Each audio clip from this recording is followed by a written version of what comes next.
റോമാക്കാർക്ക് എഴുതിയ ലേഖനം 8-ാം അധ്യായം 24-25 വാക്യങ്ങൾ ഇങ്ങനെയാണ് പറയുക. കണ്ടു കഴിഞ്ഞാൽ പിന്നെ പ്രത്യാശയല്ല. താൻ കാണുന്നതിനെ ഒരുവൻ എന്തിനു പ്രത്യാശിക്കണം? എന്നാൽ നാം കാണാത്തതിനെയാണ് നാം പ്രത്യാശിക്കുന്നതെങ്കിൽ അതിനുവേണ്ടി നാം സ്ഥിരതയോടെ കാത്തിരിക്കും. ഇപ്പൊ നമ്മളൊരു ക്രിസ്മസ് കാലഘട്ടത്തിലൂടെ കടന്നു പോവുക. ഞാനും കർത്താവിന് വേണ്ടിയുള്ള വേറെ ഒരു സ്ഥലത്തിലുള്ള കാത്തിരിപ്പിലാണ്.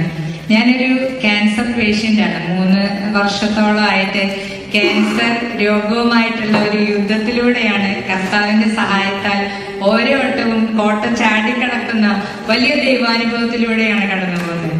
ഇപ്പൊ 7-ാമത്തെ പ്രാവശ്യമാണ് എനിക്ക് ക്യാൻസർ. ആദ്യത്തെ പ്രാവശ്യം ബ്രസ്റ്റ് ക്യാൻസർ ആയിരുന്നു. പിന്നീട് തലയിൽ 2 പ്രാവശ്യം ക്യാൻസർ വന്നു. പിന്നെ ലങ് ക്യാൻസർ വന്നു.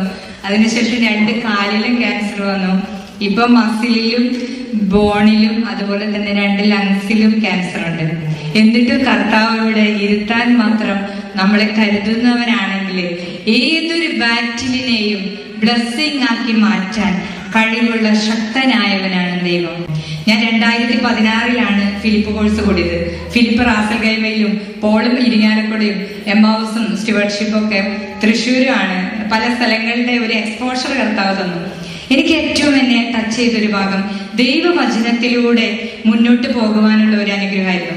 എനിക്ക് 46 വയസ്സായി. കർത്താവിനോട് ഈ ഒരു ഫോർമേഷനിലൂടെ കടന്നുപോയപ്പോ എന്നോട് ചോദിച്ചൊരു ചോദ്യമായിരുന്നു, 46 വട്ടമെങ്കിലും നീ ബൈബിൾ വായിച്ചിട്ടുണ്ടോ? ഞാൻ പറഞ്ഞില്ല കർത്താവേ.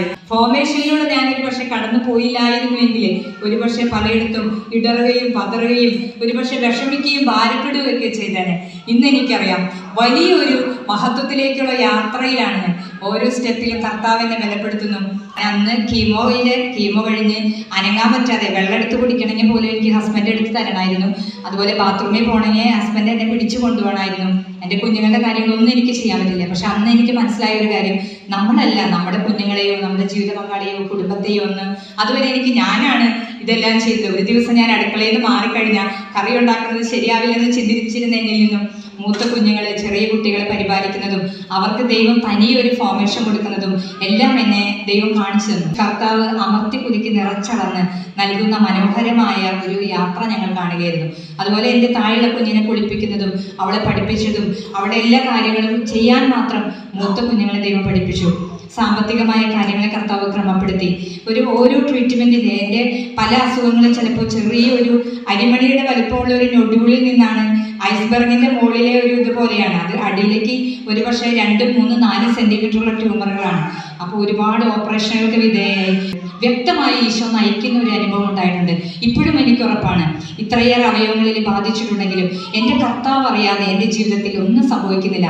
എൻ്റെ കണ്ണിനെ പരിപാലിക്കാൻ, കാതിനെ പരിപാലിക്കാൻ, അല്ലെങ്കിൽ ശരീരത്തിലെ ഓരോ അവയവത്തെയും പരിപാലിക്കാൻ രൂപം നൽകിയ സൃഷ്ടാവിനറിയാം. നമുക്കറിയാം, നമ്മളൊരു കാറിന് കേടുപറ്റി കഴിഞ്ഞാൽ നമ്മളതിൻ്റെ മെക്കാനിക്കിൻ്റെ കയ്യിലാണ് കൊണ്ടുകൊടുക്കുക. അതുപോലെ കർത്താവിനറിയാം എൻ്റെ ശരീരത്തിൽ ഇന്ന ഭാഗത്തൊക്കെ പ്രശ്നങ്ങളുണ്ട്, ചില സ്ഥലത്ത് സെല്ലുകൾ മൾട്ടിപ്ലൈ ചെയ്യുന്നുണ്ട്. അപ്പോൾ എപ്പോഴൊക്കെ ഇവരെ വരുത്തിയിൽ നിർത്തണമെന്നും അതുവരെ എങ്ങനെ വീട്ടിലെ കാര്യങ്ങൾ ക്രമീകരിക്കണമെന്നും എന്നിൽ ആത്മാവിനെ നിറയ്ക്കുന്നത് എങ്ങനെയാണെന്നൊക്കെ.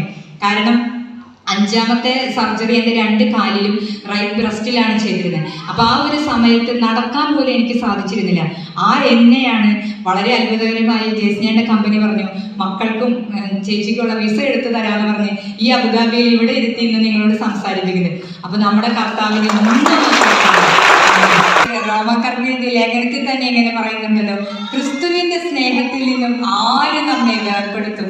ക്ലേശമോ ദുരിതമോ പീഡനമോ പട്ടിണിയോ നഗ്നതയോ ആപത്തോ വാളോ, ഇങ്ങനെ എഴുതപ്പെട്ടിരിക്കുന്നു, നിന്നെ പ്രതി ഞങ്ങൾ ദിവസം മുഴുവൻ വധിക്കപ്പെടുന്നു, കൊലയ്ക്കുള്ള ആടുകളെ പോലെ കരുതപ്പെടുകയും ചെയ്യുന്നു.